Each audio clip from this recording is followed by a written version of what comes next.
not accept a proposal and a plan that does not live up to the core fundamental humanitarian principles of impartiality, neutrality, and independent delivery of aid.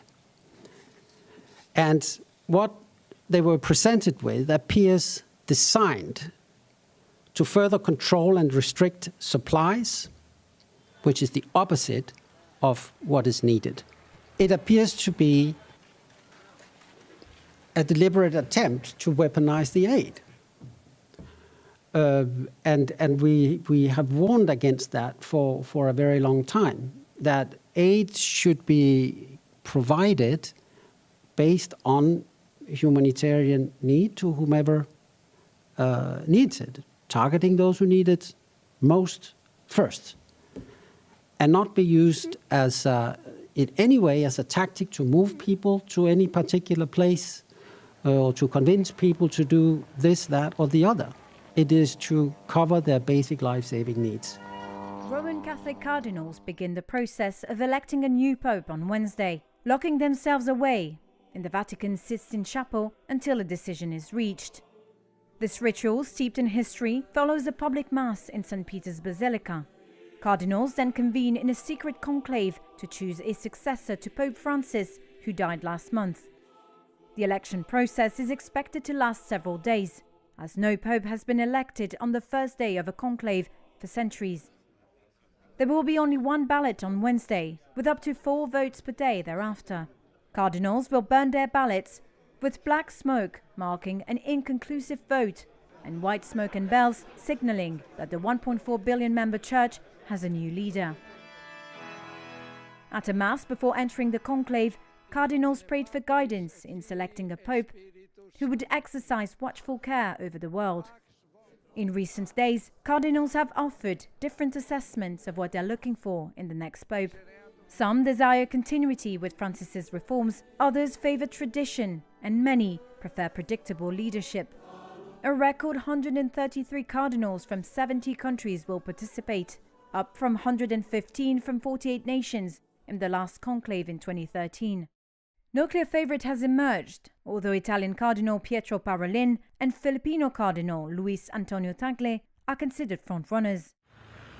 As in medieval times, the conclave will be strictly private.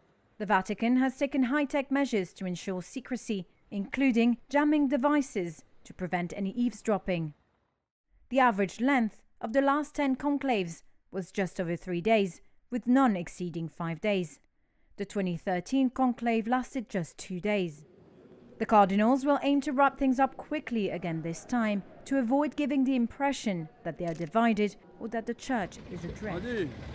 India attacked Pakistan and Pakistani Kashmir Wednesday in some of the worst fighting between the nuclear-armed neighbors in over 2 decades. Shelling was reported across the Kashmir border in the early hours. Officials on both sides have reported deaths.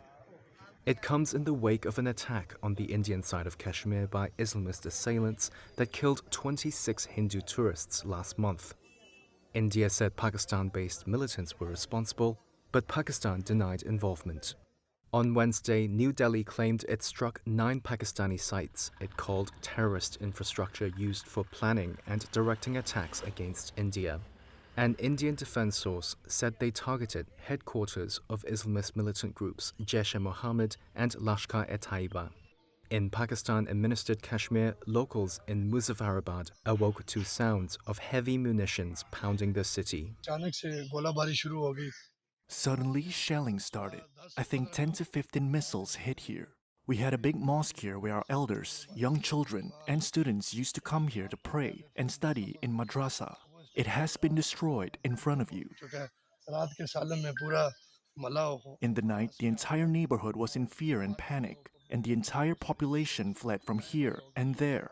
We strongly condemn this cowardly attack by India. Indians living near the Pakistani border applauded the strikes. The Pakistani Foreign Ministry called India's actions an unprovoked and blatant act of war. It said Indian fighter jets, quote, violated Pakistan's sovereignty using standoff weapons targeting civilian population. Flight radar showed planes going to and coming from India while avoiding Pakistan's airspace in the early hours of Wednesday. Targeted strikes are extremely rare between India and Pakistan. However, India has conducted bombing raids and assaults on Pakistan in 2019 and 2016 in retaliation for the deaths of Indian paramilitary police or soldiers. Rudy Mohammed is standing in line at a voter registration center in Mogadishu. The 70-year-old is among the many citizens registering for upcoming local government elections. My last time to vote was during the first president of Somalia, Aden Adde. For me, it is happiness and dance, and I will be happier if I get to participate this time round. It is happiness for me to be a registered voter in our country. We are now ready. It's a rare political shift in Somalia and breaks away from the long-standing practice of leaders being chosen by clan elders. Elder Mohammed Hassan Had says the shift is a welcome change. He describes how lawmakers were previously chosen through a combination of conference politics and clan elder selections, with wealthy or well-connected candidates often securing positions.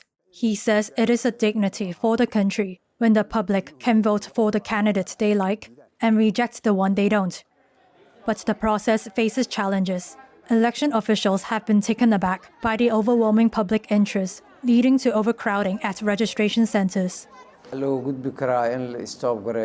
an opposition lawmaker has also raised concerns, warning against disruptions to the process or changes to the constitution without The consensus. U.S. trade deficit widened to a record high in March as businesses boosted imports of goods ahead of President Donald Trump's sweeping tariffs. That dragged gross domestic product into negative territory in the first quarter for the first time in 3 years. The report from the Commerce Department on Tuesday showed the nation imported a record amount of goods from 10 countries, including Mexico and Vietnam. Imports from China were, however, the lowest in 5 years and could drop further as Trump has hiked duties on Chinese goods to a staggering 145%. While reciprocal tariffs with most of the United States' trading partners were suspended for 90 days, duties on Chinese goods came into effect in early April, triggering a trade war with Beijing. One economist told Reuters that businesses are, quote, clearly scrambling during this time of unprecedented change and that, quote,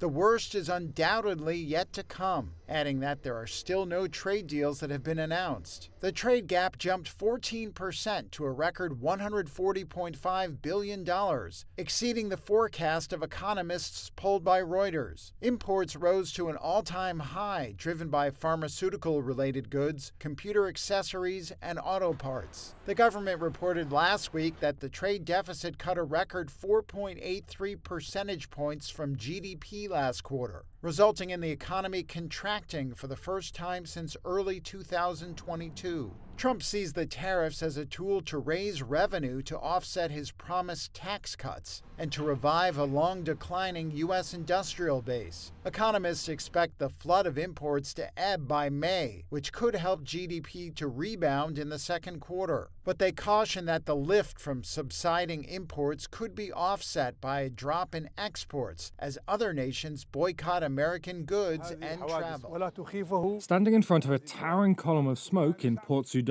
Army Chief General Abdel Fattah al-Burhan has vowed retribution.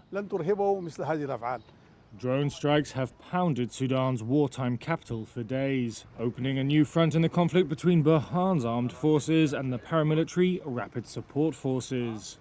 On Wednesday, the army said its anti-aircraft systems had intercepted drones targeting the country's largest naval base in Port Sudan. Explosions were heard in the city, though it was not immediately clear if they were near the base.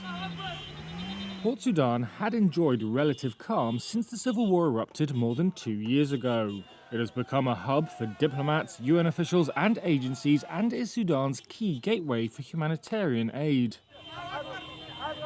It's also a base for the army-aligned government after the RSF seized much of the capital Khartoum early in the conflict, as well as a refuge for hundreds of thousands of displaced people. In Port Sudan on Tuesday, resident Awadallah Dawood Kafi said the will of the people would not be broken, as he blamed foreign countries for supporting rebel militias. On the same day, Sudan's army-affiliated Defense Council said it was cutting ties with the United Arab Emirates amid accusations of support for the RSF. Defense Minister Yassin Ibrahim said the UAE had been designated as a hostile state and that it had funded the RSF. The UAE denies backing the paramilitary group.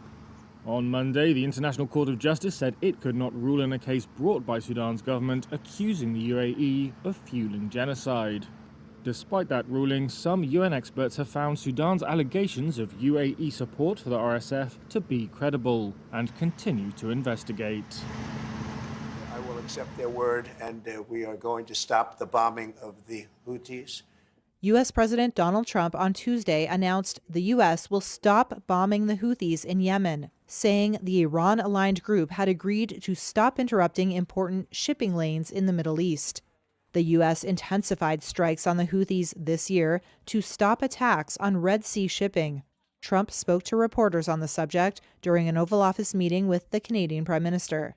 No, it's not a deal. They've said, please don't bomb us anymore, and we're not going to attack your ships. After Trump's announcement, the country of Oman said it had mediated a ceasefire deal between Yemen's Houthis and the U.S. A Houthi senior official later said the group would, however, continue their attacks to support Gaza and asked Israelis to stay in shelters, indicating that the ceasefire with the U.S. did not include a halt of the group's attacks on Israel. The Houthis have been firing at Israel and at shipping in the Red Sea since Israel began its military offensive against Hamas in Gaza after the Palestinian militant group's deadly attack on Israel on October 7, 2023. Germany's Conservative leader Friedrich Merz was elected Chancellor by Parliament on Tuesday in a second round of voting. That was after he unexpectedly failed to gain the majority in his first attempt earlier in the day. This initial defeat marked a surprise setback for his new coalition with the centre-left Social Democrats, and a blow for a man who has promised to revive economic growth at a time of global turbulence. Merz needed 316 votes in the 630-seat Bundestag, and in a second round of voting received 325. That was after only securing 310 in the previous ballot. Merz's Conservatives won national elections in February with 28.5% of the vote, but the party needed at least one partner to form a majority government. On Monday, they signed a coalition deal with the Social Democrats, who won just 16.4%. It marked their worst result in German post-war history. Tesla's new car sales in Britain and Germany plummeted to their lowest in over 2 years in April. Data showed Tuesday the electric car giant saw sales fall 62% in the UK and 46% year-on-year in Germany. The numbers come even though demand for electric vehicles rose in both countries. Sales of Elon Musk's EV cars also plunged to multi-year lows in some other key European markets last month. National data showed the brand's sales in Germany dropped to 885 cars in April, a fourth month of declines this year. Britain had been a rare bright spot in Europe for Tesla so far this year. But only 512 new cars were sold last month, down from more than 1,350 in April last year, according to data. It comes as Tesla prepares to counter competition from European and Chinese EV brands with the launch of a revamped Model Y. Tesla's websites in Germany and Britain say that estimated deliveries of the model will start in June. But it will take a couple of months before sales data shows if the updated version has won back customers. Musk's closeness to US President Donald Trump and his politics have spurred protests against him and Tesla. It's also led to vandalism at its showrooms and charging stations across the US and Europe. The brand's first quarter global sales and profits missed estimates. Musk recently said he would cut back on the time he devotes to the Trump administration and spend more time running the company. Europe risks falling behind the US in future 6G deployment. That's the verdict of 12 of the largest European telecoms firms. On Wednesday, they urged regulators to allocate more spectrum for mobile services. In a letter seen by Reuters, operators including Britain's Vodafone and Germany's Deutsche Telekom, as well as France's Orange and Italy's TIM, demanded the entire upper 6 GHz band be made available for mobile networks. The upper band is one of the few remaining large blocks of mid-band spectrum available. Most European nations auctioned airwaves in the 3.4 to 3.8 GHz range for initial 5G deployments. This spectrum is ideal for networks that need to handle massive amounts of data while still providing reasonable coverage. The US opened this band for Wi-Fi use in 2020, and China allocated it for 5G and 6G services in 2023. But Europe has yet to make a decision on repurposing these frequencies. The EU's Radio Spectrum Policy Group is expected to issue a draft opinion for public consultation on the issue in June. The operators also flagged that the current spectrum would not be enough to support existing 5G services and future 6G deployment with rising mobile network traffic. Experts expect 6G to be commercially launched in the 2030s.